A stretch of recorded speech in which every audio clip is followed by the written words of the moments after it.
We've risen from the ashes to school the masses. Hello, everyone. Welcome to another edition of the Scholars of Wrestling show. I am your man behind the microphone, Scholar Jeff. Joining us this week is virtually the whole crew. First in line, we've got the OG Undisputed Scholar himself. He is the one and only Scholar Tarek. Scholar Tarek, how are we doing tonight, sir? We are doing perfectly just fine. Thank you for asking. Quite a very interesting couple of weeks in the world of wrestling, and very interested to see what how we all feel about certain events. Oh, yes, we got a lot to catch up on. But speaking of catch up, he is the ketchup to our mustard, and he's an undisputed scholar in his own right. He is Scholar Brian. Scholar Brian, what the hell did I just say? I have no idea, but thank you for that incredibly awkward introduction. I'm But just living in the moment, brother. yep, as Scholar Tarek said, it's been a very interesting couple weeks. A lot to talk about, and I'm definitely attempting not to look at a certain screen I have no idea what you're talking about. because if I look at said screen, I'm going to lose my shit. So let's move on. Brian, you just got to think. If you don't acknowledge it, it doesn't exist. Because that's how reality works. I don't think that's going to be able to be a thing in a couple of minutes here. Oh God, I have you all on the same screen. I just scrolled over. Speaking Uh, of reality, also joining us this week, he is Scholar Charlie. Scholar Charlie, how excited are you for tonight? I am so excited for tonight. I've been waiting for this amongst tomorrow for many reasons. Going to an awesome concert, going hiking with Scholar Pete, and best in the world! CM Punk is champion once again, seven-time champion. Let me hear it. It. Well, you Ha! already announced him. You know him, you love him. Last but absolutely positively not least, he is also joining us this week, the one and only Scholar Pete. Scholar Pete, tell us something good. As I live and breathe. Gentlemen, it's been weeks, I tell you. I've grown a beard since I've seen you gentlemen last. I've missed everybody. I've missed it all. I cannot wait to talk football with you gentlemen, but have no fear, ladies and gentlemen.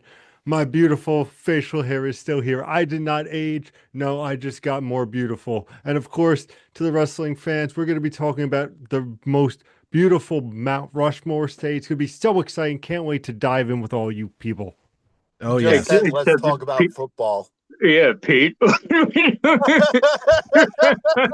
Hey, in some countries they call pro wrestling football. We Of we course. we don't culture shame here, sir. But Is yes, it in that little area of Canada that you used to call home, Pete? That little small town. but What was yes, that town Football. again, Pete? They call wrestling football over there, Pete. Yeah, of course. And actually, interesting fact, if you didn't know, croquet is actually known as hockey. So when people go, "Are you seeing the croquet match?" It actually is the hockey match. So Can you guys hear my eyes rolling? I was wondering what that was. But anyway, tomfoolery aside, we do have a lot to talk about these past couple weeks, and especially this one. We've got a lot to talk about and a lot of things happening in a little segment we like to call Backstage News. To be perfectly honest, I the whole talk you guys had just completely threw me off to try and think of something off the rails of checking behind that curtain. So I'll just go ahead and skip right into Backstage news. news. News. News. I Ridge was Holland seriously, I had fired for being a dumbass. Meh. I really had like what you guys were just saying. It was like, all right, you know what? I got nothing. I'm just gonna just go right into it. Let's just The go check tempo behind the is curtain. all over the place. The energy is like the changing of the tides, but you know what? We're still here for it. We are talking about some backstage news. Okay, And Hunter. let's start that journey in backstage news with a little bit of news from AEW. We've got another title announced just this past week from the one and only Tony Khan, the AEW National Championship has been announced, and the first apparent champion is going to be crowned at Full Gear from a casino gauntlet match. From all of us who have seen the announcement, what's our initial reactions, and do we have any insight as to where this is going or who the first champion will be? Okay. This is the first time, and I know it's weird to say this based off of the amount of these that we have. This is the first time where I'm like, we didn't need this, Tony. We did not. This this doesn't need to be a thing. Like, what are we doing here? I, how many titles is that? We're into the double digits now. I know that you got rid of one so you consolidated two titles into one, and I thought we were good. I thought that was over. I thought we were good, but here we are. You got rid of one so you could bring in another one, and at this point, it's like why? And based off of the people who are in that casino gauntlet right now, there's really only one choice that I think that you should have the inaugural winner, and I I think you got to put it on Lashley.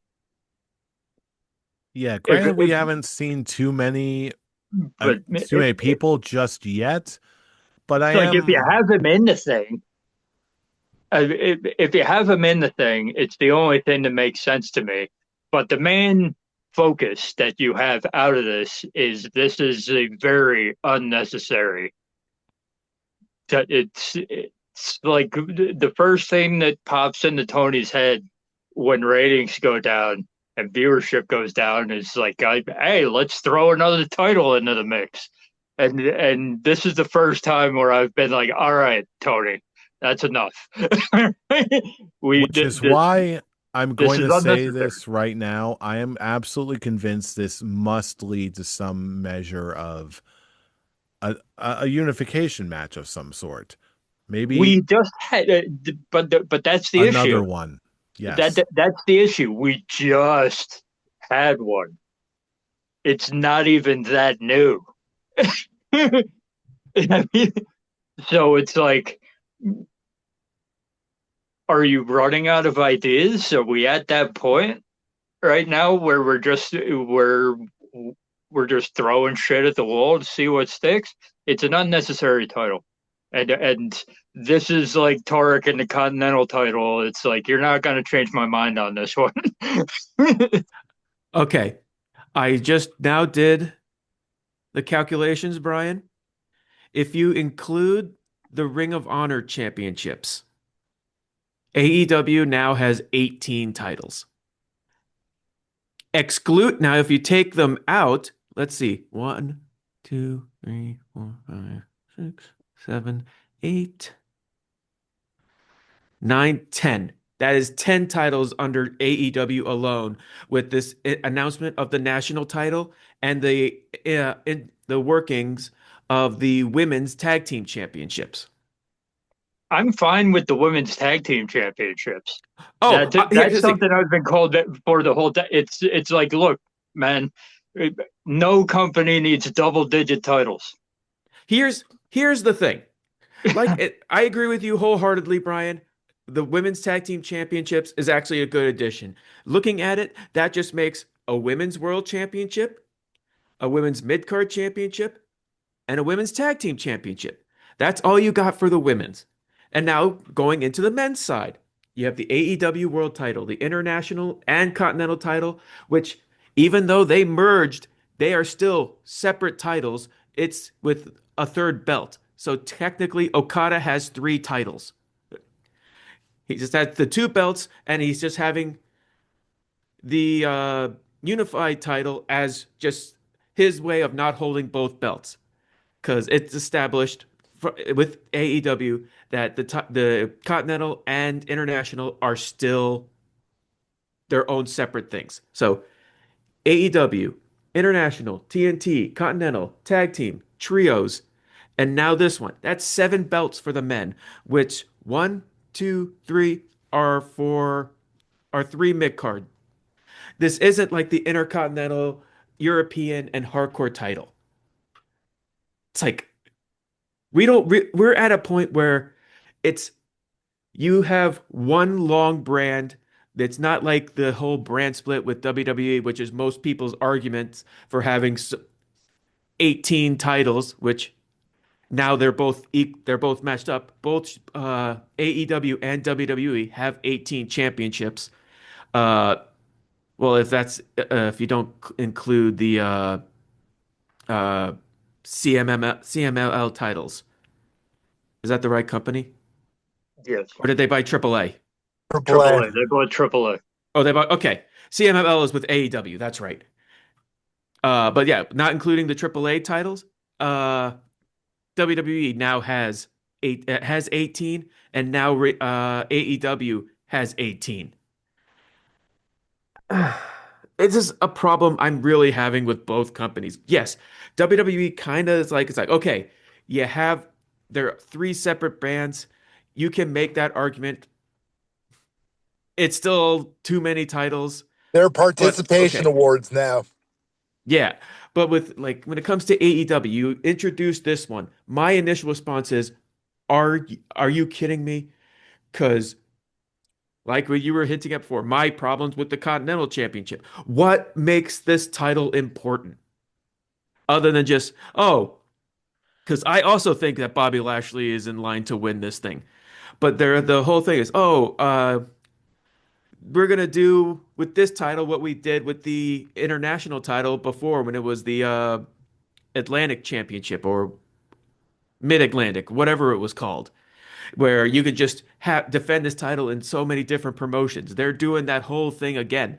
It didn't work the first time with the international title. What makes Tony Khan think this is going to work with this one? Why do we need this championship? What does this show other than just it's back to what Mick Foley said a long time ago. It's like, if you don't have a title, you suck because there's just so many titles.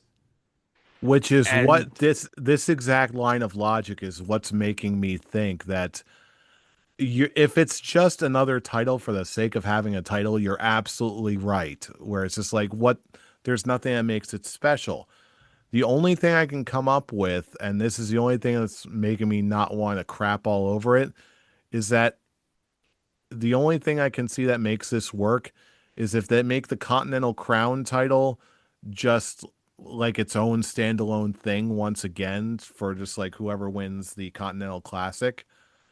And then they make this the like intercontinental title equivalent for the men and unify like all of the other mid card titles that aren't like the TBS or TNT championships into one. Like there's got to be some kind of very distinctive end game for this title in order to make it worthwhile. I'm hoping there's there's a plan. I still have a higher than zero amount of faith that this must go somewhere. Otherwise, you're absolutely right. It's just like why? There's I got don't to be a think Tony reason. Khan has thought that far ahead. I'm I just I'm think with Brian on he this likes one. championships and he just wants to make as many as possible.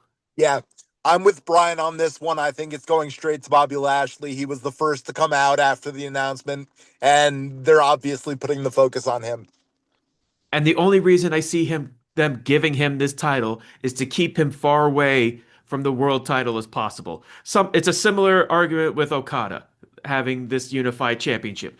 Tony Khan said that the unified championship is the equivalent is like on the same equivalent level as the world championship. So he'll probably feel the same way with this new belt. And it's just like, okay, well, does that increase the value of this national championship or does it decrease the value of this world title? Because at that point it's just like, oh, so what's the point of going after your world title if you have 3 titles that are equivalent of it? Unless you're doing a similar funny brand split with Collision, which again, well, not again, which hilariously enough introduced your Pete's Collision World title, but that's That's another From from that's a what I understand future discussion. from watching the announcement, from what I understand, this title is going to be the only title that is going to be defended everywhere it can possibly be defended, including CMLL, indie promotions, AEW, ROH. And I'm like, that's all well and good, but you've had 5 years to set this up. You've had many different titles already that you could have had this spin on. You didn't need to create a new one. It's like, did this randomly pop up in your head like right now? Like this is it's. I don't think you need to create a new belt in order to have that be a thing. I think it's just superfluous. I don't think you need a new belt in order to pull that off. Yeah, and I mentioned that before, but they did that with the International Championship when okay, I looked it up. When it was the All Atlantic Championship. That's what they did with Pac when he was the inaugural champion, him just showing up at different places and defending that championship. And it goes back to what I said before. That was a concept that didn't last very long because it just was a failed concept. What makes Tony Khan think that this is going to work now when the big response from everyone was just going, "Oh, do we really need another championship?" To the people who will defend AEW to all end was just like, "Okay, cool. What else is on?" No one really cares about this. And to argue with Jeff, I don't think he's planned that far ahead to merge any titles together. The closest thing we got was the Continental and International, and they're not even really unified. And I think that's So where I'm sort of like struggling to like there my brain is just instantly going to this place of there must be some new purpose for a new whole new title like this. Uh Before we move on, Pete, what it Yeah, seems like we're going back and forth between this whole logic. What do you think? Do you think that there is some potential to a new approach for a new title, or do you think we're just going to be getting more of the same? listen, everybody here knows that the AEW Collision World Champion is the most important championship. But besides that, my problem with these belts is what I personally feel is we're all in agreement of Bobby Lashley. That's the consensus of the room that I'm vibing with. So if we're thinking that Bobby Lashley's winning, because I believe it was Scholar Tarek who said they want to keep him away from the world title. It's the same thing with Okada. I feel like Tony Khan makes these championships just to make them happy. How do we know that Lashley didn't go over and say, my contract's ending in a couple months, I'm not happy. I want to be in the world title. And then Tony Khan goes, just wait. We're going to build this whole new title around you, and you're going to be its first winner, and it's going to be this and that. At some point, it's like all you gentlemen were echoing. Like, how many titles? Back in the Attitude Era, you had the Intercontinental, the Hardcore, and the European. Perfect. You had two good mid card belts, and then the hardcore for you crazy sickos out there. And then you have the world title and the women's title. But to have all these titles in AEW, which is absolutely insane, I feel like it's just so, hey, we need to put titles on our stars so they look like they're not just sitting around.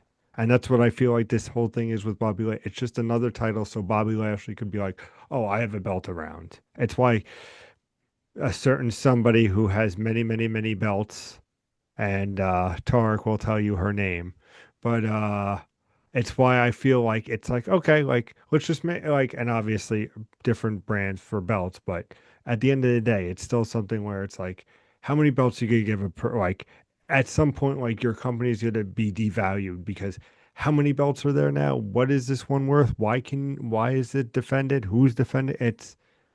It becomes exhausting. And like you said, it's another title. What's on another channel? And when you have Raw, SmackDown, that yes has many belts, but on their program there's literally just the four or five because there's their world title and then their tag team and stuff like that, US. But then you go to AEW and everybody's coming out of the tunnel with a fucking championship belt. It loses the value of a championship belt. Well, speaking, obviously, time will tell with all of this. It's a whole new concept, Lord willing.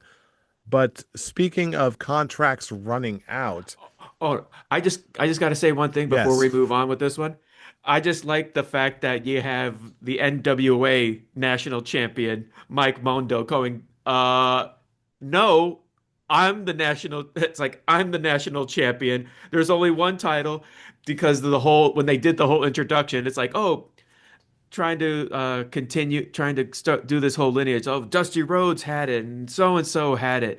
No, this is not it. That's not that title. This is the title that has that I lineage. I So do enjoy when NWA randomly tries to be relevant again. what if they put Mike Mondo into the Casino Gauntlet match? They should. Why not? And honestly, this is one of those concepts that sort of gives me pause. Like, could be one of those titles like the Never Openweight Championship or the New Japan or a New Japan Strong Championship that can go be more mobile and can go other from other promotions to other promotion to promotion, kind of like what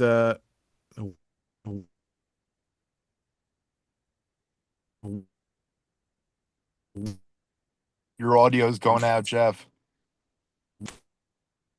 oh yeah, your mic's not going in. Okay, I thought that was just me. I'm like, oh no, is it? Are my earbuds going out? Ladies and Yeah, gentlemen, no. we're experiencing some technical Technical difficulties. difficulties. Please stand by. I actually am very intrigued.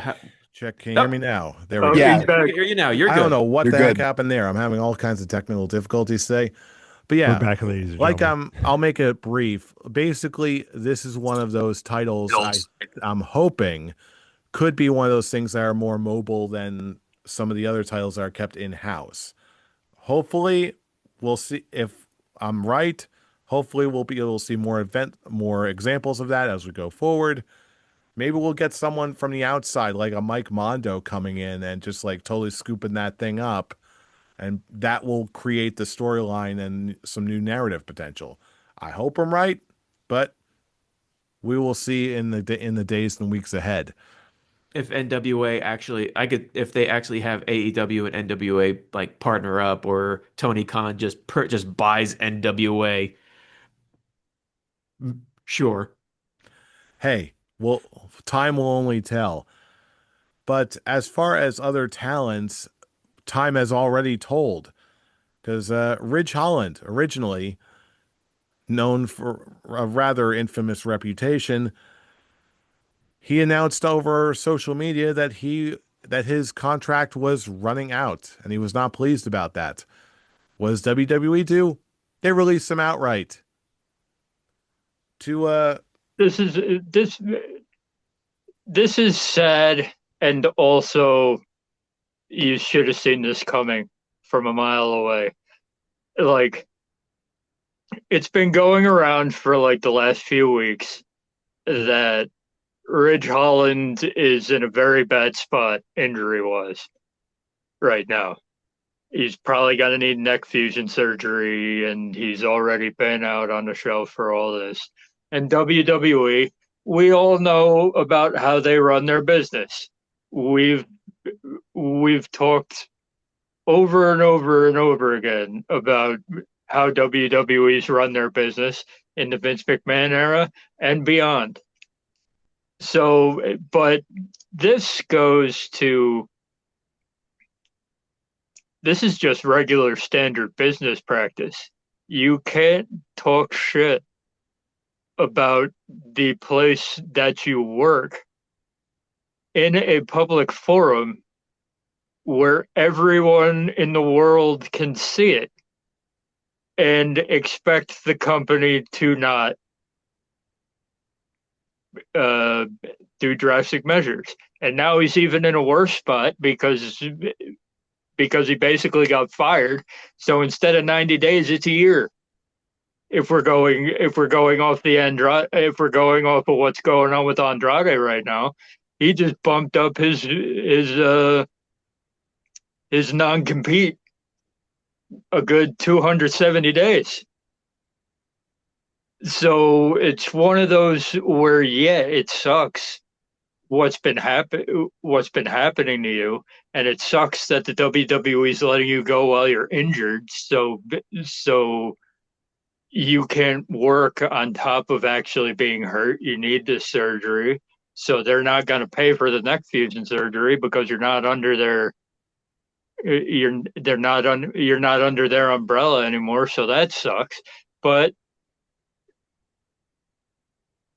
I don't feel bad for him in the sense where you talk shit about your place of business and the people you work for loudly and on a public forum where everybody could see it. What did you think was going to happen? And I Why think do you this is think they would keep why, you on? and I think this is why the whole real meat of this entire controversy. I don't think Rich Holland was ever one of those super big names that really generates outrage on his own. I think this is more coming off because this is coming off the heels of Andrade, that it's coming off of, yeah, he probably shouldn't have said all that stuff, but is this too much? Is this just a matter of regulating the market and making an example of Rich Holland? Or was it just, okay, he just shouldn't have talked and this is what he had coming? What do I you don't think? know about regulating the market, but sending a message, yes. This is because, as you said, Rich Holland's not a big name. They're not going to care if he goes to another company, AEW or TNA or whatever, because he's not a big name. He's not going to move the needle. It is sending a message that's basically saying, hey, we do pay attention. Don't talk shit on a public forum. Talk shit behind our back all you want, low, and keep it on the down low. If you go public with it, we have no problem because they know our business practice now. The people out there know about the year long no compete. The wrestlers know, the wrestlers certainly know about it, and now we have no problem using it to keep people quiet. It's not about regulating the market on somebody like Rich Holland. Yeah, perhaps that was not the best choice of words in just to describe what we're talking about, but it's let's use making an example. I feel that's a better fit. Yeah, Uh, it's definitely what it was. yeah. Don't talk. And any other thoughts on this? Tarek, Pete, Charlie, is this just a It's matter Ridge of Holland. I'm not going to devote any time to Ridge Holland. I, I Growing know up is yes, growing up in the fields of Vath and Rye, what's going on? uh, in a small little town of Sydney, Australia. Uh, Kangaroos, man, what a great time. No, it's upsetting, but it's like we said, you don't shit where you eat, unless your name is Jey Uso and you can be a little frustrated about stuff like, buddy, like who are you? Why are you throwing shots when you shouldn't be throwing shots? But in that regard, I wish him the best of luck in his future endeavors. I hope that he makes at least decent money on the indies when that time comes, when when he gets the surgery and stuff, and like can build. Because the one thing, and I know we're not talking directly about it, but it's the one promo from Drew McIntyre and Cody Rhodes that was just like, you got fired from WWE and then you like made yourself in TNA and they called you back. He he's goes, not going to do that. "Wait, and then Cody was like, he walked away on his own accord. So it's like, are you going to step up? Are you going to be the person? Who knows? We didn't think that Drew and Cody would be where they are today, I feel. A little bit more than Drew than Cody at the time. Like, just back if you look at the 2012, 2013 when this was going down. But that's my thought overall on this. I think the issue with that particular thought is that everybody in the business knows about Rich Holland's past and what's happened and his I don't know what to call it because I know they're accidents and I know that he's not meaning to, but he's ended careers and they know that. So I don't think he's going to get the grace that that Drew and Cody got. I don't think he's going to have the same opportunities because he's injury prone in the other way. I forget what it's called, but you guys know what I'm talking about. Fair said, Scholar Brian.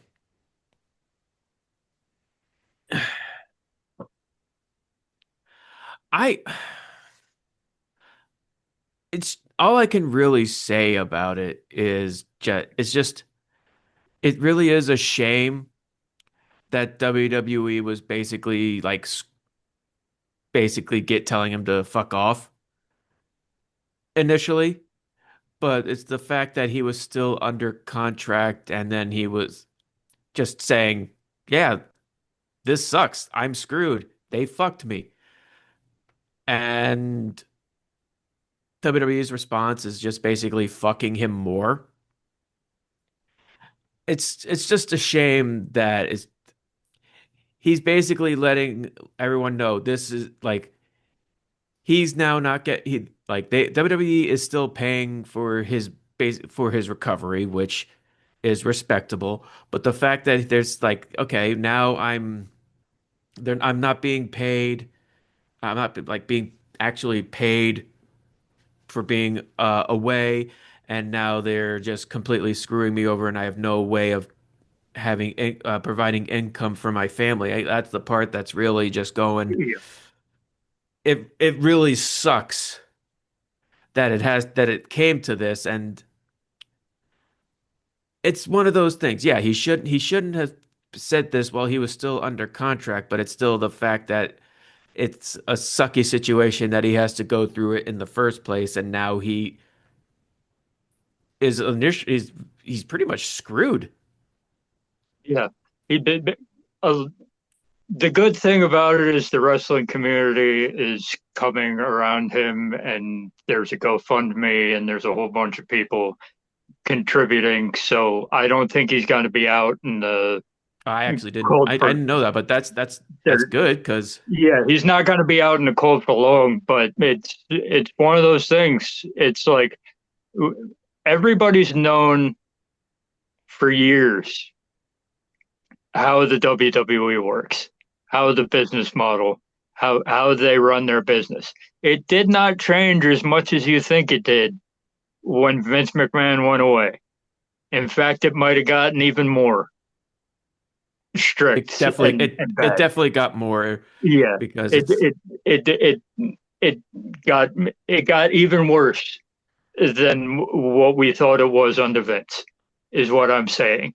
And now you've got Vince, say what you want about Vince, but when somebody was injured, he kept them on the contract.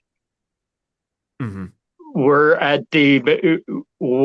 We now know that TKO doesn't give a shit about you. Doesn't give a shit about the performer. We know that now. We now know what's in their contracts because of the Andrade situation. And we also now know that we know what they're capable of when the talent speaks out, when they're under contract. So that's what it is. We know the depth. We now know the depths that they are willing to go to. It sucks, but that's the way businesses are run these days. And the performers have to know that. The workers have to know that, and they have to abide. That's just the way it is. He could have waited the two. What do you have left? 2 months on his deal. He could have waited the 2 months before he put those tweets out. He could have, but he didn't. And because he went out of his way, I'm not saying anything bad about the guy, because it's a situation where, yes, you want to speak out and you should speak out, but in the world we live in now, this is the shit you have to deal with. And this is what the people running businesses are going to do to you these days. They don't care It's about the just person, they care about the bottom line, and that's it. it's also the fact that really WWE like is just showing that like not even just for the sake of the wrestlers, but now for the sake of us, the audience, that they don't care because it's just that another tab of just WWE, the reveal of WWE's real thing in 2025 of like the high ticket prices, the uh the lack of creativity in the storylines and all that. It's just another publicity thing for WWE to really show that like, okay, yeah, Vince is gone, but TKO's end game is not really for us, and it's not for us anymore. It With Vince McMahon, it was all for him. But now under this TKO umbrella, it's really just for the sponsors, and it is the business end, and it just really loses the grace that WWE got from the last 2 years. And it's just very hard to be like, okay, yeah, Rich should have kept his mouth shut during the time he had left. But it's just another one of those things where WWE, you're not in exactly the best frame of mind when it comes to the outside world for trying to get your product over. And this is just another showing of you need to yes, you're a business, but you got to make sure you're being looked at in a positive way, because if not, then you start losing business, which is why people aren't coming to the shows that much anymore because of the high ticket prices and just Because or the lack of. it's not just AEW that's losing viewers on the TV. Raw and SmackDown are losing them too. So it's like it's all over Oh yeah. wrestling right now. I wager I'm probably gonna have a lot. We'll all collectively have a lot more to say about all of that stuff towards the end of the year.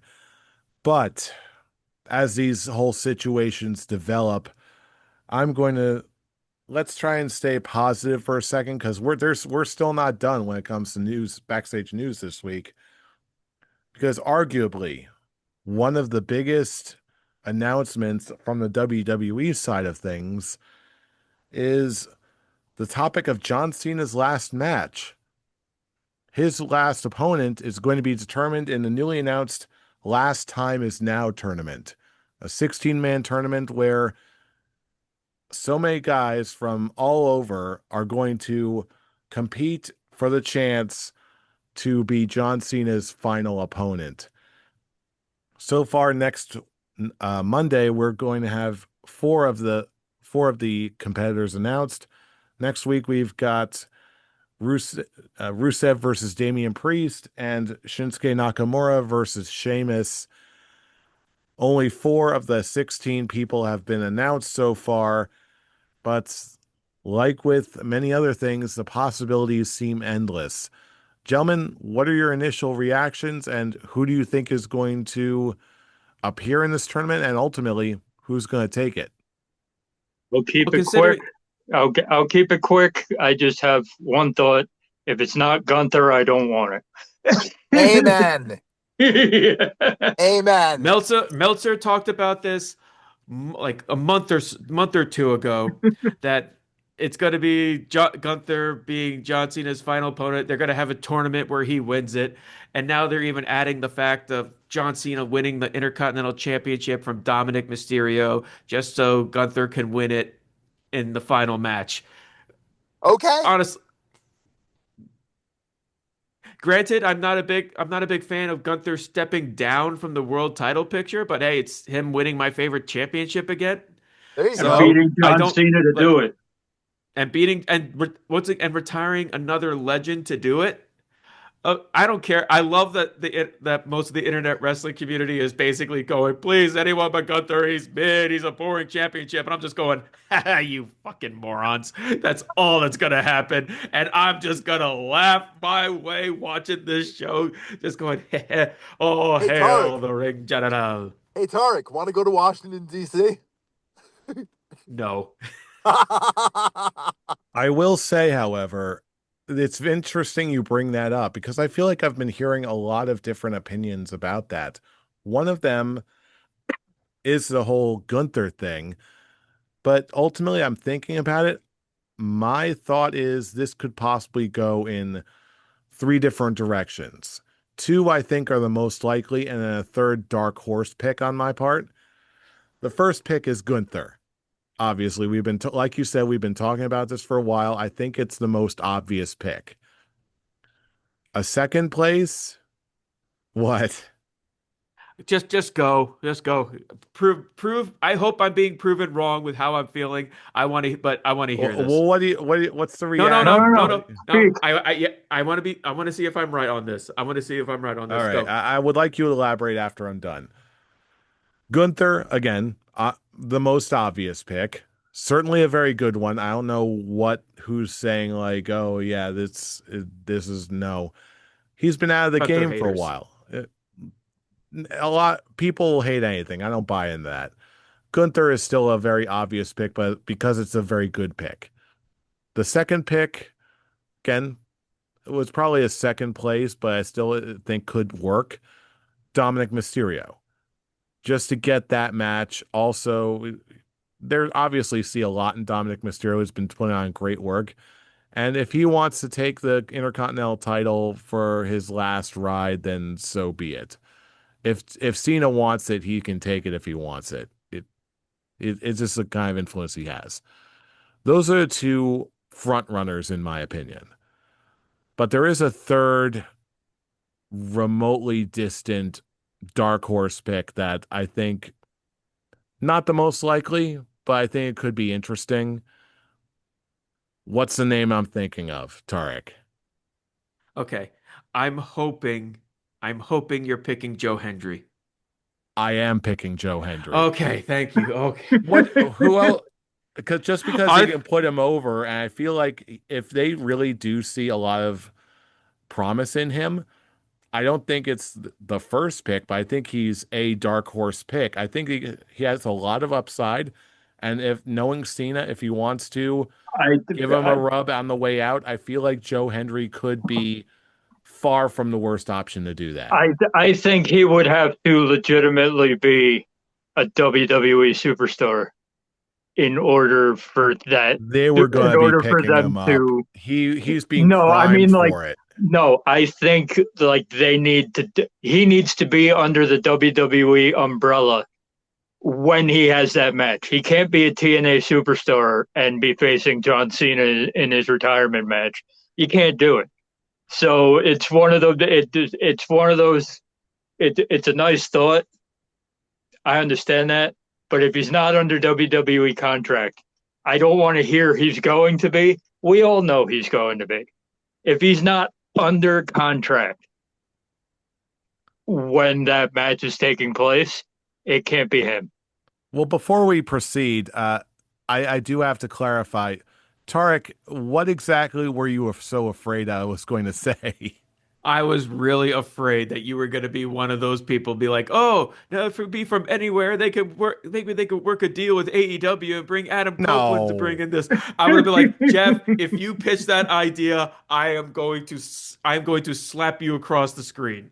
via the Where internet. you You should going? know. No, You should know no. better than that. I do know And as better soon as than you were, that. That makes no and the sense. second, And then right before you said it, I'm just like, please let it be Joe Hendry. Please let it be Joe Hendry. And then when you asked, I'm like, I'm hoping it's Joe Hendry. Because I'm like, if you're going into that Adam, because they even threw that WWE even threw that playlist of the best of John Cena and Edge. And I'm just going, you stupid motherfuckers. You are going It's to not piss going to be off a Edge. good. If it's It's- You're not going to piss. Gunther, it better be Edge. It's not Huh? going to be Edge. It's not going to be Chris Jericho either. No, it's not going to be any. It's not going to be either of those guys. If it's not going to be Gunther, it's going to be Edge. No. Charlie, Shut up, I Charlie. hate to Go back burst to your sleep. I hate to burst your bubble. Hell, I even think I talked to you about this the other night.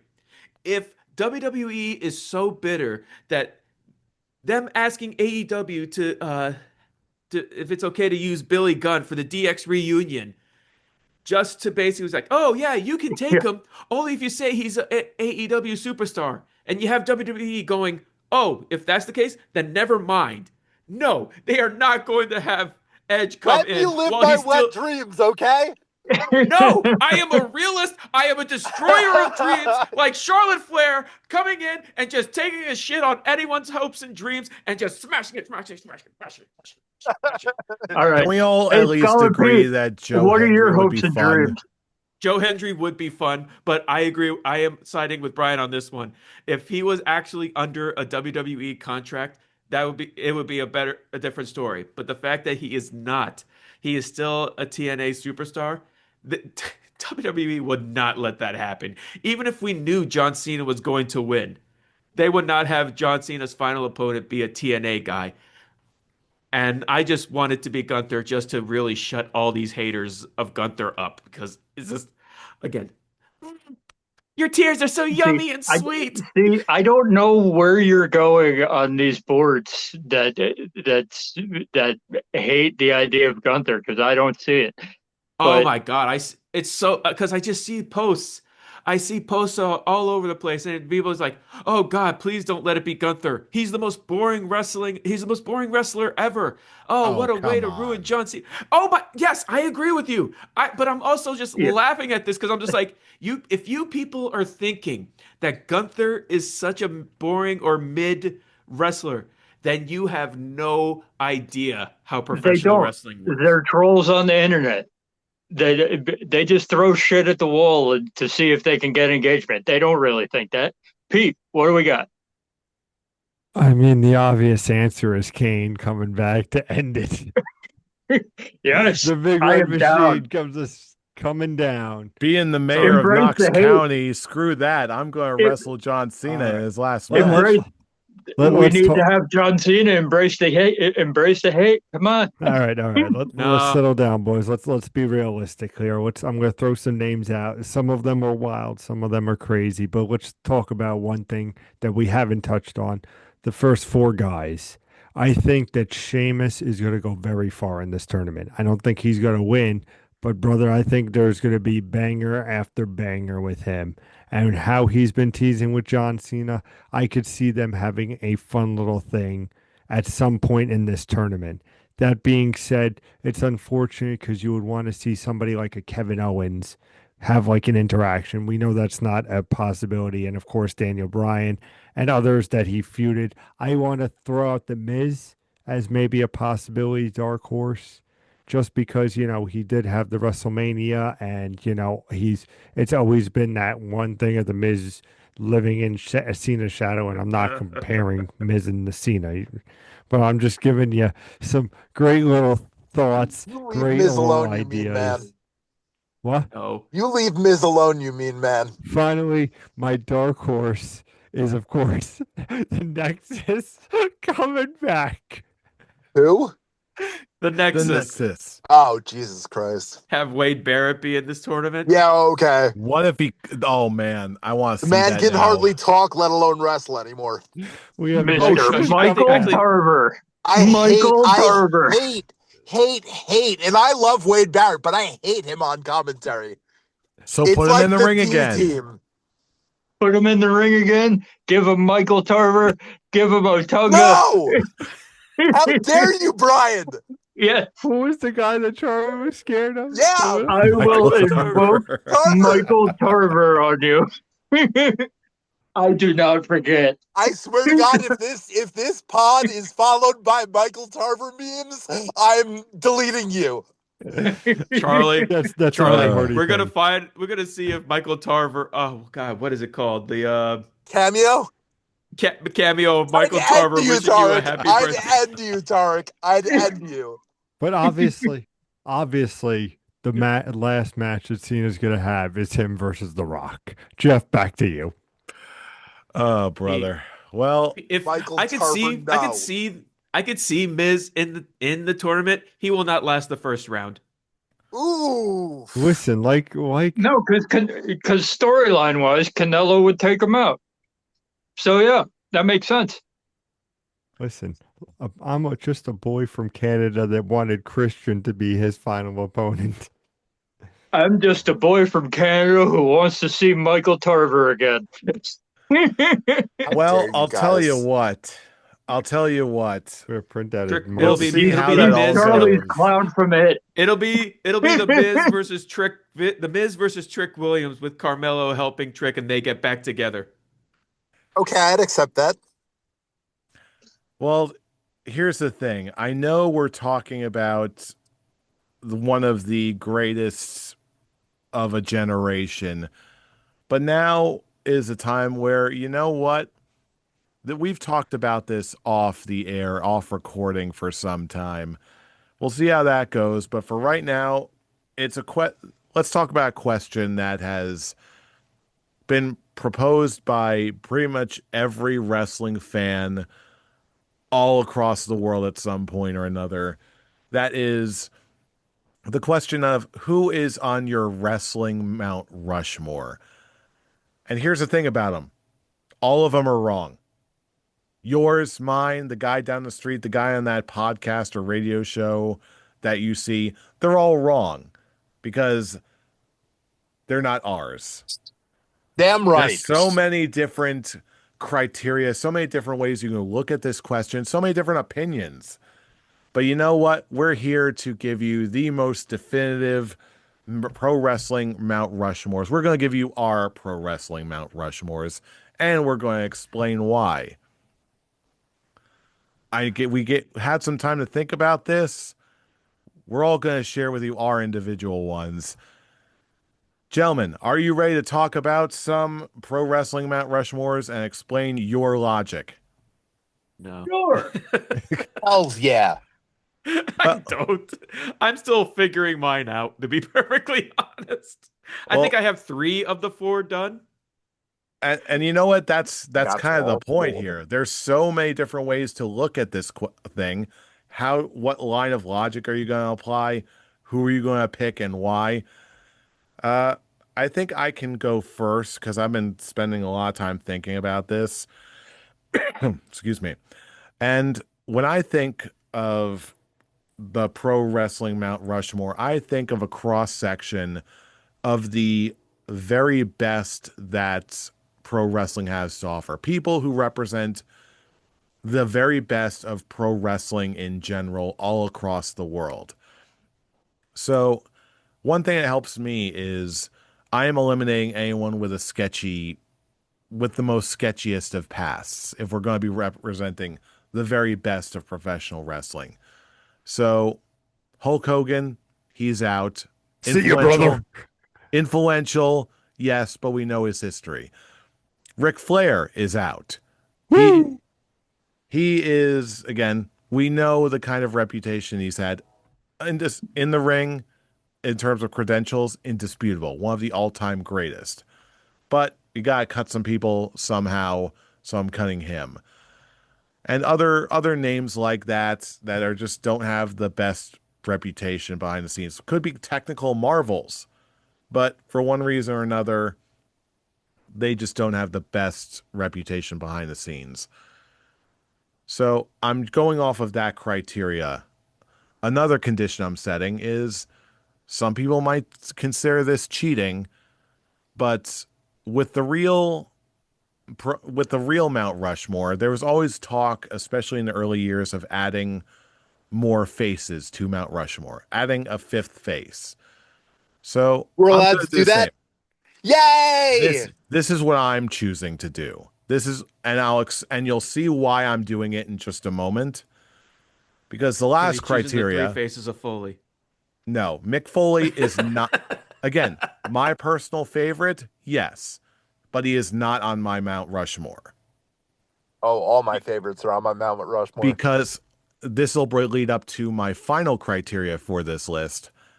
I want to not just be the best of North American wrestling. I want to be the best of wrestling all around the world, which is why instead of 4 slots, I'm going to be using 5. And you'll see where I'm going with this in just a minute. But as far as my first pick, I am going for a wrestler from North America, one of the all-time best performers, one of the top of his class. I'm going to go with Stone Cold Steve Austin. There's a lot of really great wrestlers of a generation. Like we talked about, we've got Hulk Hogan, who's arguably more influential and more important to the history of North American professional wrestling. We've got more modern guys like your John Cena's, like your Roman Reigns, but I feel like they're too young. And in John Cena's case, I feel like his reign at the top was not universally beloved like some other people from the past, including Stone Cold Steve Austin. When he was on top at the prime of the Attitude Era, there was nobody better. He was at the top. He was everything a wrestler could be. And basically, when he got himself in trouble, he truly repented. And then when he retired, he just made some good beer and went and just did whatever he wants. Whatever, done. He was he is easily, I think he's indisputably easily among the very best of his generation and a great representative for North American professional wrestling as a whole. Name number 2, much like Stone Cold Steve Austin, name number 2 in my Mount Rushmore is going to be The Rock. Mostly for the same reasons I said for Steve Austin, but he is also a great representative of the history of black wrestlers and the dynasty of Samoan wrestlers as well. Obviously, we all know what, especially now when we're living in the bloodline era, and an abundance of great Samoan wrestlers, past and present. I think he's a great representative. Oh, he's The Rock. Uh-oh. Can you hear me okay? Or did my Yeah, Yeah. okay, yeah. we're good. Yeah, I'm not sure what's going on with my setup right now, but we'll power on through it. That's it for my picks for North America. Now for my number 3rd spot, I'm going to look to see the other great territories of professional wrestling. And for my 3rd spot, I'm going to look north to Canada. And if I'm going to say a great, one of the greatest of all time Canadian professional wrestler, who do you think I'm going to say? Red Hard. Owen Hart. You've gotten one, Bret Hart. Oh, Bret, okay. yeah, Owen I knew it Hart. was a Hart. I You knew knew it it was a was good. Hart, I knew it was a Hart, but then Charlie said Brett, and you just kind of looked at him. Because I didn't know what you were. You sort of did a voice, so I'm like, okay. I'm like, did you say Bret Hart or did you Sorry, say I something hate else? Bret Hart, so I said Bret Hart. Oh, yeah. I was like, who's Bret Hart? Like, whatever. But yeah, I'm going for Bret Hart. It's just that very technical style, the very fundamental style that has been popularized by so many different wrestlers. It's like I believe you can learn a lot about a person when you hear who their favorite wrestler is. Like, oh, mine is Mick Foley, so I like that more character-driven style and the hardcore stuff. You like there's another guy who likes John Cena because you like that bigger than life big wrestling style. You like the buzz.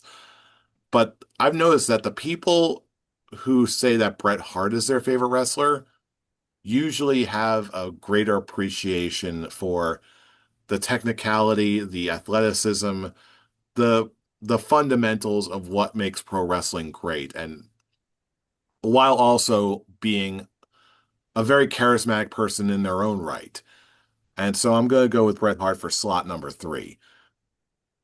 For slot number 4, I'm going to look to Japan. And in terms of legendary, larger than life people who have so much meaning in the world of professional wrestling, excuse me, they don't get much bigger than Antonio Inoki. Between who he's meant to be in the professional wrestling ring, from what all he's done around the world to everything he did with Muhammad Ali and all this stuff beyond, he is Antonio Inoki. There's just simply, I don't think we're ever going to see anyone quite like him ever again anywhere in the world. So when it comes to especially the Japanese culture and the Japanese strong style that he was one of the biggest influential pioneers of, slot number 4 has to go to Antonio Inoki. Which brings me to my final slot, which is going to go from a Mexican lucha libre style. I'm sure there's a couple different names that are popping in your head, and for me, I'm going to go with El Santo, just because of the unique place in history that he has compared to what we really see in the States these days. Because there's legends and then there's legends.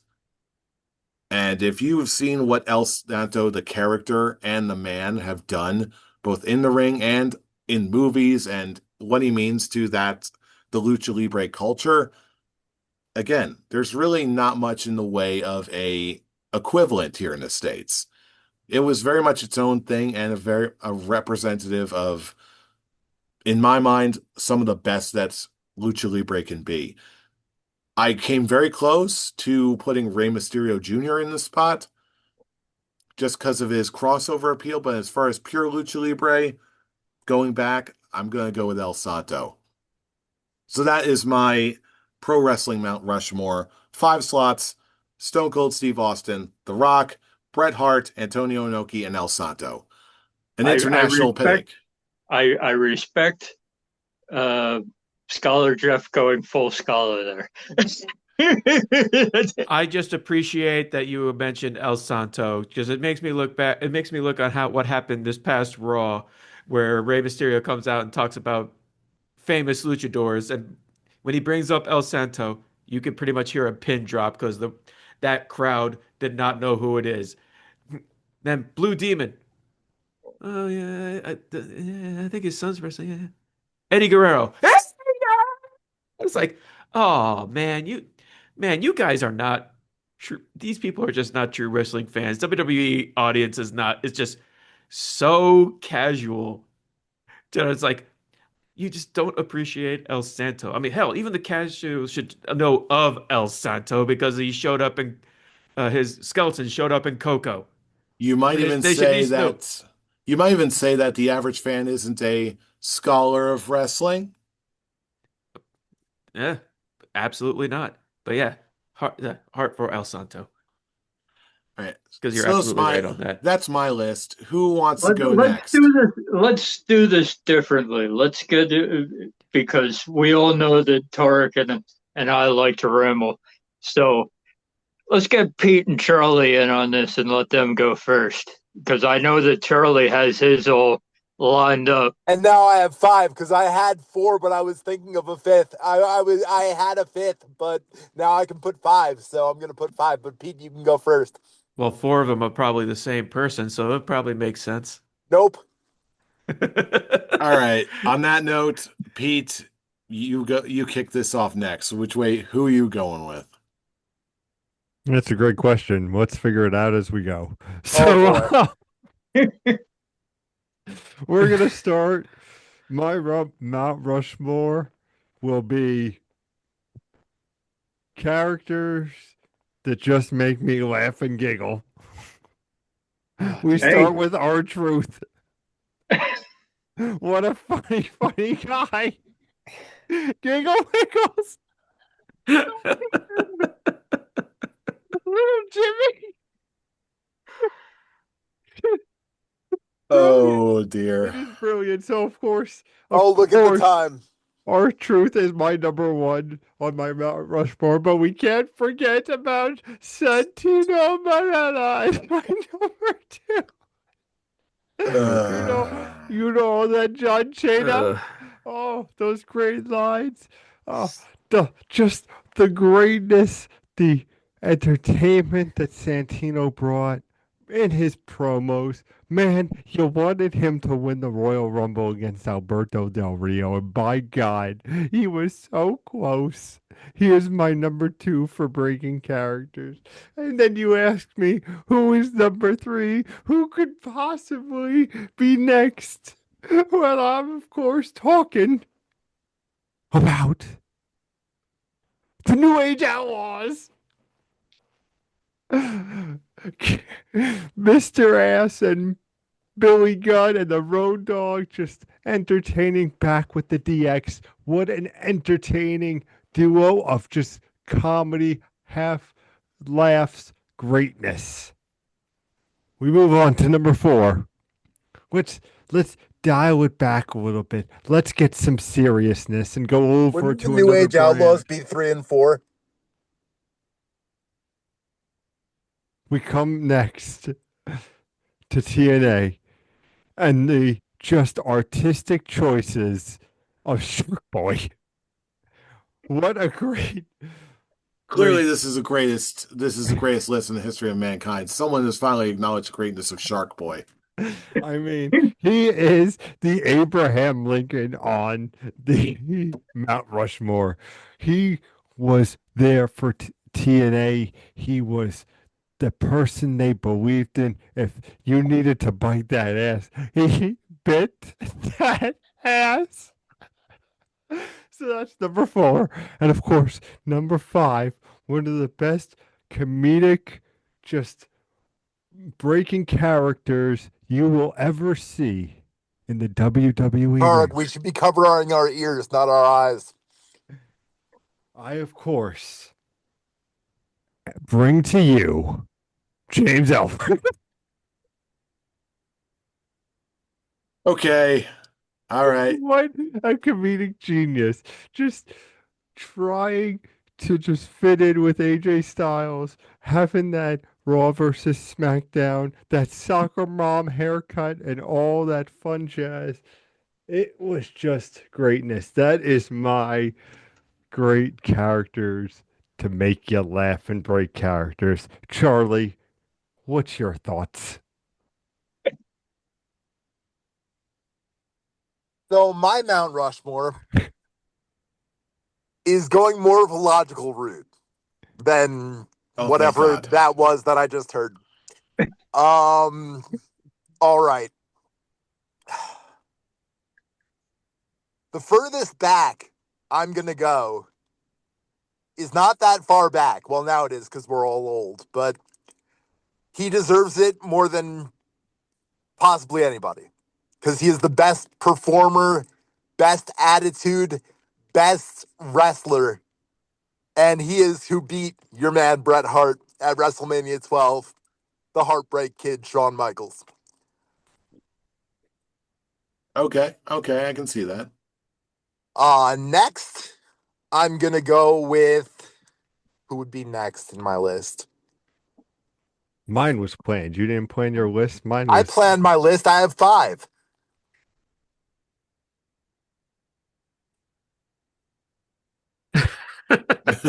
Okay, I'm just gonna go with it. Dead air. Another guy with an attitude that he's not afraid to step up to anybody.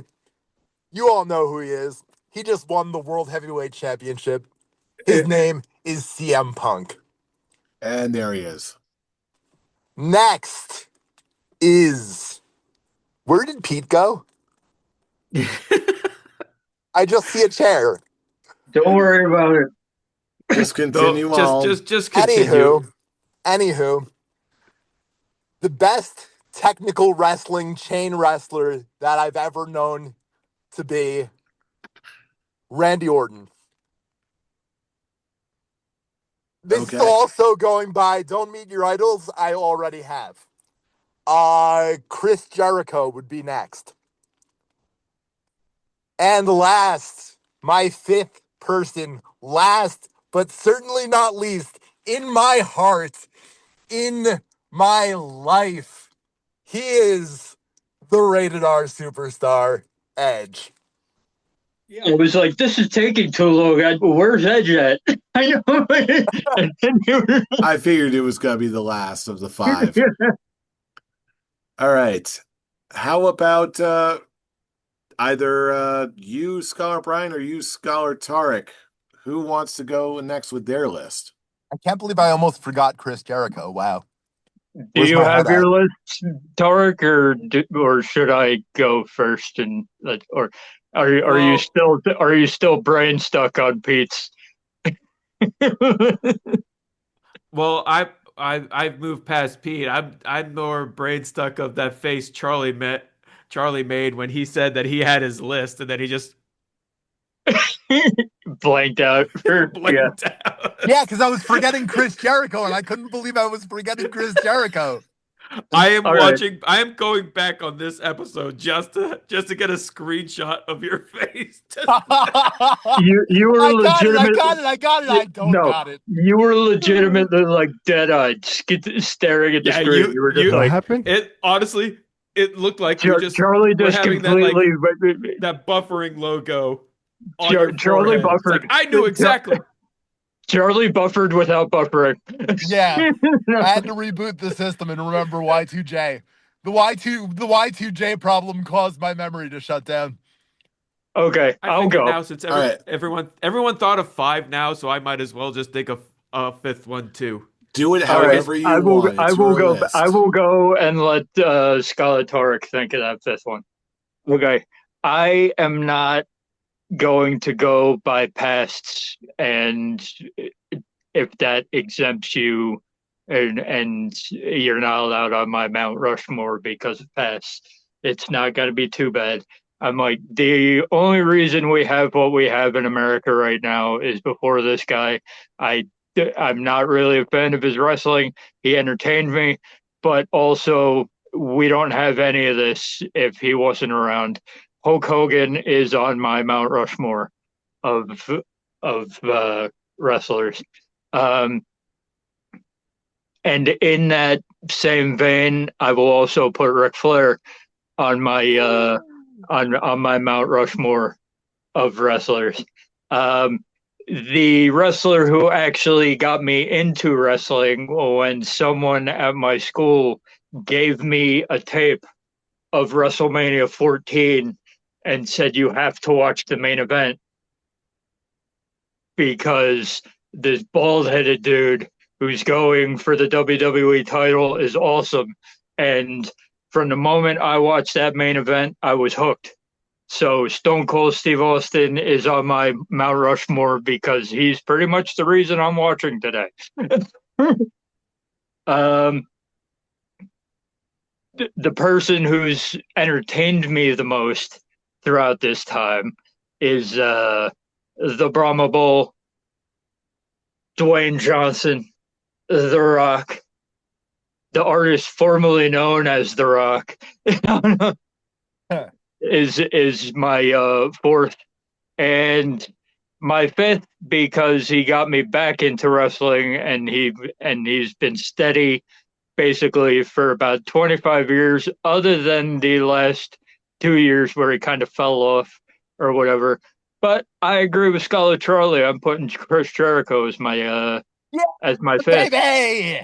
Dude was my email. Y2J was in my email Nice. for about 10 to 15 years. And There's that a dude's not scholar gonna fun be fact. and that dude's not gonna be on my Mount Rushmore. Are you kidding me? Yeah. So Hulk Hogan and Ric Flair for what they did before to make the industry what it was. Stone Cold, The Rock, and Chris Jericho for being the reason that I actually started watching wrestling and why I kept on for as long as I have.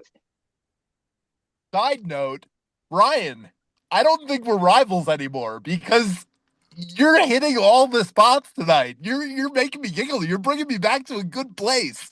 That's what she said. I can't be upset with you anymore. That's good. We can now turn our attention to.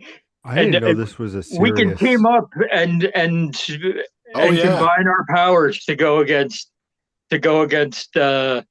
the bit king over here. I Bad thought this. bomb, yeah.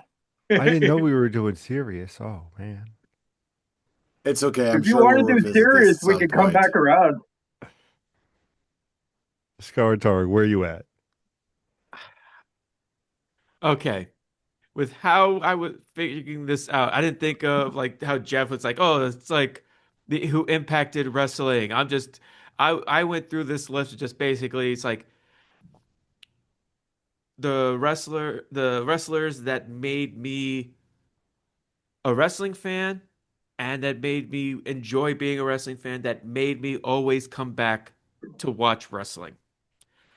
It's like past, present, and Hmm. today, future, whatever. Number one, obviously, is going to go with The Undertaker, the man who made me a wrestling fan to begin with. Yeah. And next, I'm going to pick Stone Cold Steve Austin because again, he was the big name of the Attitude Era when basically we were all in our teenage years and we were all just basically stupid kids running around giving each other Stone Cold stunners in the hallways of school. Um, Yeah, Stone Cold. And number three, I'm gonna go with the Heartbreak Kid, Shawn Michaels. Mhm. Yeah. And let's see, number four, it's my last two are pretty much gonna be today's stars. Number four is going to be Gunther. Okay. Okay. I knew you Because liked he's him, but I didn't know that much. oh, I loved him to the point I actually went back and looked at his past work when he was Walter. Wow. And I am in hook, line, and sinker. All hail the Ring General. And finally, I'm going to actually go with an AEW star of today. Say his name. I'm going to go with Hangman Adam Page. I was expecting you to That go was with out of right field. I was expecting you to go with Claudio Castagnoli the way you were going. Yeah, for real. Nah, You're over him? I love I love Claudio, but not on my Mount Rushmore. But I just look back since the beginning of AEW and just watching the character that Adam Page made and just all the like he was a character that went through so many ups and downs. Like that going through alcoholism, going through all the things with the elite, going all the things with the Dark Order, going through all the things with Swerve Strickland and just basically it is the ultimate story of watching a star, a actual like AEW homegrown talent, start off and go through so many journeys to get to the point where he is now, and he is the top guy in AEW, and I think he has firmly earned that spot, and he is one of the main reasons why. I just love watching AEW Dynamite every week just to see what he does next, because in all honesty, just this year alone just made me so invested on just what kind of the character growth he went to, and I'm just going, I'm in. This guy, I am into the cowboy shit. And I just can't wait to see where he goes. What more can he done with evolution of his character? Good probably he's going back with the Young Bucks because they're on a potential face turn, making peace with Kenny Omega again. I loved every single bit of what he's doing in AEW, and it's one of the things that makes me such a huge AEW fan. Is just seeing what more can this character do. If I could do a serious one, You may do a serious You one. can do a serious I one. know we We would love the enjoy it. bits, but yeah, uh, let's if go we're into it. if we're doing by personal favorites, I'm gonna hit you with the first one, Roddy Piper. I love Okay. Piper.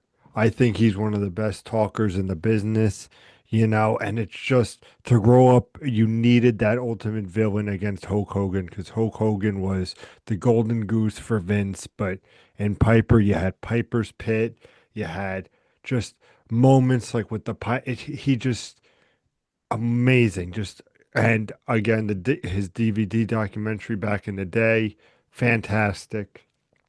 So first would be Piper for me. Second, of course, we've all said him for the most part. I'll say him as well. Mr. 316, hell yeah, Stone Cold Steve Austin. Who didn't love the Stone Cold, defying your boss, defying attitude, especially with our age demographic? No, audience, we will not tell you that age. But when we were growing up, we were we were all about that, the rebel and being just into Stone Cold. So Stone Cold would be my number two. When you get to number three, of course, you have to talk about the Dead Man. Just the legacy the man did, the locker room leader. I'm all Scholar Brian knows I'm a big sports fan, as he is with the Yankees hat, as you can see. I love dedication, longevity. You see that with Undertaker. You see the dedication to WWE. Him just being in the head of the court, so that would be number three. I'm going to throw a curveball at you, so hold on. You all may think I would be going with the fallen angel Christopher Daniels for this next one, but I'm going to be going with Chris Sabin, Alex Shelley, and I can combo them as a two. I don't have any problems with that. I love the Motor City Machine Guns. I love them individually. I think they are just both great young guys was that's the one thing I will always recommend about early TNA, because I was thinking about putting up Samoa Joe because again, Samoa Joe just has these for the size he is and the ability of the way he works, and he's able to pull off these great matches. Unbreakable AJ Styles, Christopher Daniels. It's always the match I will recommend people to watch. But at the end of the day, like it's within that X division, AJ Styles, it's you could throw amazing red. There's so many great wrestlers in that little pool of TNA to really jumpstart TNA, which got me really back into wrestling. And then finally, if we want to do a present, which I would not be opposed to either, as a present superstar, and honestly, like again, I love his work. He's always entertaining. I'm gonna go with Dolph Ziggler.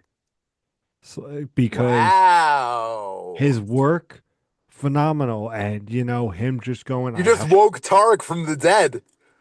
That's a good one. Hey, I like again that. it, I see Tarek rise up.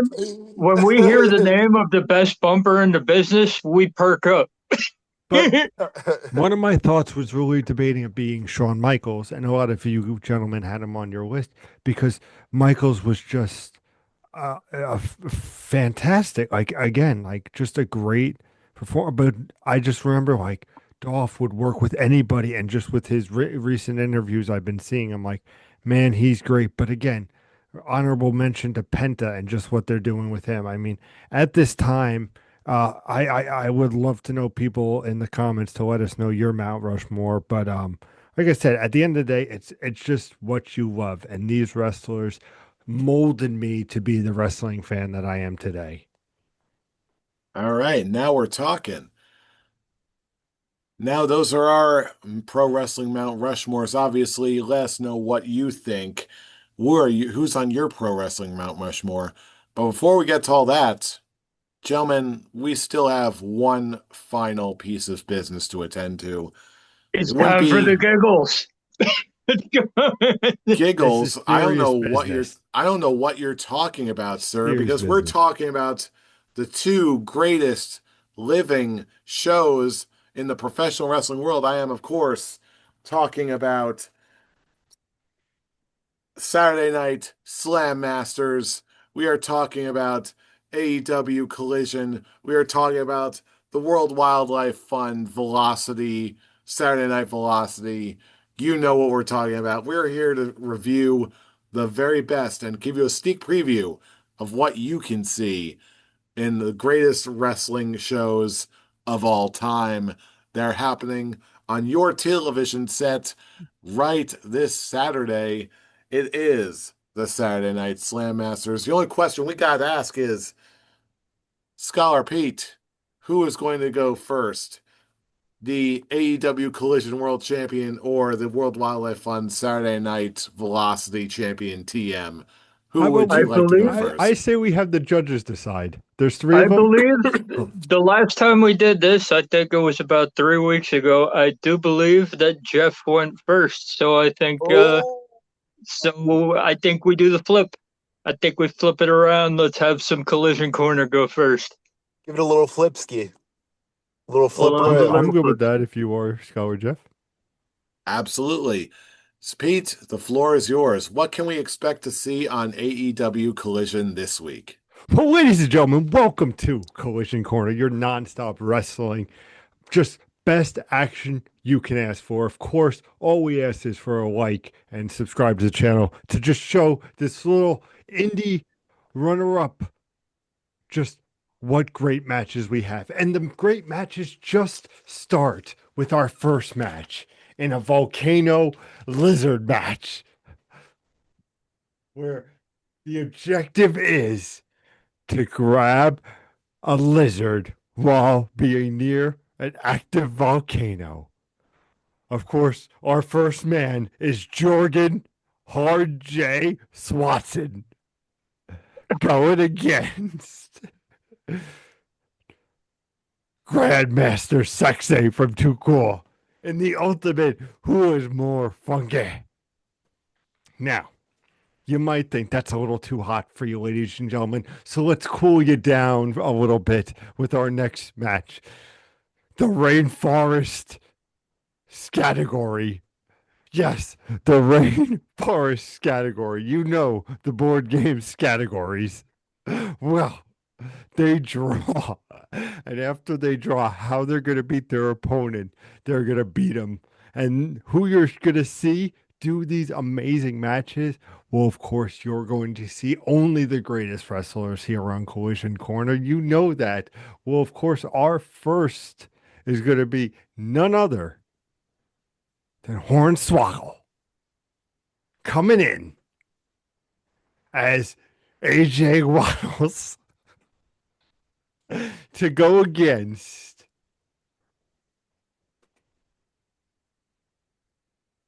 Midget Sting. Yes, we were able to book him. We got him. He's not in Oregon signing. No, Mini Sting is going to be in Collision Corner this Saturday. But of course, people, ladies and gentlemen, we get to our final match of the evening. Let's be serious. In a realistic match, yes, a one on one match where there is a pinfall, you are going to see Shucky Ducky Quack Quack going on one with Wak Wak Talk. And the whose catchphrase will rule it all. Of course, this is Collision Corner. This is your number one show. So now let's swing it over to the Sunday night heat of this Monday Night Raw event. Jeff, to you, sir. Excuse me, I'll have you know that this is the World Wildlife Fund Saturday Night Velocity TM. And I'll tell you what, may mock me now, but I'll tell you what, you will not be just, you will not be ha ha, ho ho, you will not be tee-heeing in my general direction when you find out what you can see this next upcoming week on World Wildlife Fund, uh, this thing show. See, You Saturday don't Night even know the Velocity. name of your no, show. I'll tell you what, because this show will bring you not just to the wrestling world, not just to the outer limits of the dimensions of your wildest imagination, but at the very edge of sanity itself. What do I mean? Well, the action kicks off in our first match in the fastest, most exciting, adrenaline, action-packed match that you will ever see on Saturday Night Velocity World Wildlife Fund TM, because you will have the exciting, fast-paced team of Jurassic Express going 2-on-2 with the Rock and Roll Express for the WWE Speed Tag Team Championships. First time ever in the world. It'll be the fastest match you'll ever see. Your brain and your eyes cannot comprehend what's going on, but damn it, you'll be able to feel it. And speaking of being able to feel it, we go from the wrestling ring to the outer limits of your imagination because we have a special attraction match. We've got Leatherface. That's right. Leatherface, ladies and gentlemen, I love me some Leatherface. going one-on-one with Ash Williams in a chainsaw Ooh. on a pole match. That's right. You didn't think you'd ever see it. You don't think you want to see it, but damn it, we're going to give it to you, and you're going to see where it all goes. Two parts unknown. But you know what? Even after bringing you that, we're still not done because we go from the wrestling ring to your imagination to the outer limits of your sanity itself because we've got for you, for the first time and the last time ever in eternity, we've got a special 2-on-1 attraction match with Godzilla teaming up with his arch rival King Ghidorah, going 2-on-1 against Cthulhu. That's I right. love Cthulhu. Everyone does. Everyone does. They're like, okay, bring on that eldritch monstrosity. Yes. I want to go to the outer limits of my imagination, and you will not be able to go there anywhere else, anytime else than at World Wildlife Fund, Saturday Night Velocity, TM, the greatest wrestling show in history of the limits of your mind. Make believe land. Back to you, gentlemen. I bid you good day. Now, I will say this. As much as I would love to watch Midget Sting and Hornswoggle draw in a match, yeah, the chainsaw on a pole match got me. I'm sorry. You're damn right it did. But yeah, the first one, the Jurassic Express versus Rock and Roll Express, I was like, okay, sounds pretty good. It's all right. Still, and then as soon as you said Leatherface, the eyes perked. He got me. It's Halloween weekend. He got me. Listen, ladies and gentlemen, we're past Halloween. If you look at that timestamp, we are past Halloween. I mean, It's always Halloween in my heart, damn it. Damn right. Look, Scholar Pete, you had some ideas there, and I thank you for putting them on our TVs. But chainsaw on a pole and giving me that Eldritch monster. that was enough. Jeff's gonna win this one. I'm gonna be watching World Wildlife Fund this week. Brian, again, we're on the same page. He's got Cthulhu, he's got a dinosaur, and he's got Leatherface. Pete has noises, midgets, and a guy who hung himself. Do your homework, Pete. Brian Christopher's dead. Oh damn! Jeff wins this one. I don't remember saying that name. Oh, you Grandmaster said Sexay. You said Grandmaster Sexay. That's Brian Christopher. He's dead. He hung himself. Charlie. Charlie. Both of these, both the shows have had dead people in the past. Oh, Yeah. knows how long I've been gone. No, it's like you'll be down for Leatherface and Cthulhu, but you won't be down for a dead guy. Huh? Nope. No zombies. No zombies. Just Leatherface No and zombies. Cthulhu and a dinosaur. we like to keep it sensible on this show, I'll have Yes. you know. Tarek, what do you think? Pete, I'm sorry. I love you. But Jeff sold me on Leatherface versus Ash. As soon as he Yeah, said chainsaw. Leatherface, I knew he was taking the board. No, not even just leather. He had me with Ash. Because No, that I whole just want him to that just whole grab setup the I gr- knew. If he ended there, I think he would have taken it. And then you also And had then me you with just- and then Godzilla just for shits and and King giggles, you Ghidorah throw in versus Cthulhu. And I'm just like, now that's a main event. You're damn Honestly, right it Jeff, is. I don't think you could top that one. Oh, That's the main event because none challenge of us are accepted. making it out alive. Yeah, exactly. Fans, Your let me know in mind the will comments that unravel and you'll love it. Although I would love to see the idea of Hornswoggle versus a midget Sting. Just make it a WLC match, and that is just another great match. Oh, That would have been brother. fun. We have a good time on this show. WLC was fun. Indeed, it was. It Hook it up, It was fun kids. seeing it in my person. my first show, the first match I ever saw live was WLC. Oh my God. I Welcome to remember. wrestling, where logic doesn't matter and the points are doubled. Oh, I also remember when we were at that show in the parking lot. All of a sudden, I pick you up over my shoulders, F5 style, and you're just like, "What the fuck is going on?" Because you already had a few drinks down. Wrestling is fun, I was kids. like, Todd, grab my beer. He didn't think about that before he lifted me up. Oh, I thought about it. I just didn't give a shit. Well, ladies and gentlemen, those are our thoughts on this week in professional wrestling, our greatest matches that we're going to see this Saturday, and our personal Pro Wrestling Mount Rushmores. But now is the time of the show where we want to hear from you, our fellow fans. Who's on your Pro Wrestling Mount Rushmore? Who do you think is going to be in the John Cena tournament? Well, no matter what you think, let us know all across the internet. YouTube comments, Facebook posts, the whole schmear.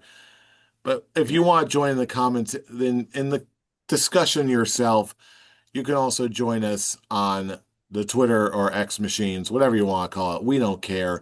We only care about talking to you. Scholar Tarek, where can they reach you? Well, I kind of shut down my Twitter/X, so you guys can't find me anywhere because I'll just be in the depth. I'll be in the dark web, just looking at all of you bitching and moaning that Gunther is going to win this tournament and he's going to retire John Cena. So I'll just say, your tears are so yummy and sweet. Look at Scholar Drinking the Tarek tears. being sensible and crap. Fuck the Eh, people. Scholar Brian, where can he reach you? You can reach me ignoring trolls on my mountain at Atomic Beanpole. Scholar Charlie, where can he reach Yeah, you? Pete's not here again, so Dave's not Oh, here, he's man. right there. much like Scholar Tarek, you will Oh, not no. find me on social media for a little bit. Okay. I I didn't realize we were ever so many people were taking social media hiatuses. But anyway, Scholar Pete, where can they reach you? Ho, ho, ho, motherfuckers. Wow. The beard Is gimmick. that We still a have thanks. Twitter or We still have Instagram Thanksgiving. account? We still have Thanksgiving to go through, sir. We're not The there yet. beard's back. Oh no, we took too long. You can find me Meanwhile, at Improv Pete. and you can find me at I'm Robbie Rage. And for all of these relevant social media links and so much more, check us out at our link tree in the description box below. That's linktree/Scholars of Wrestling for more fun and different ways for you to reach out to us and support the show. As for us, well, it looks like we're going to need to take another hiatus, a break from wrestling ourselves to regroup, reclaim our sanity. But you know we're going to be back real soon because you know who we are. We are the Scholars of Wrestling, and you have just been schooled. You're You're welcome. welcome. Welcome. See you all for the next round of whatever the hell this is.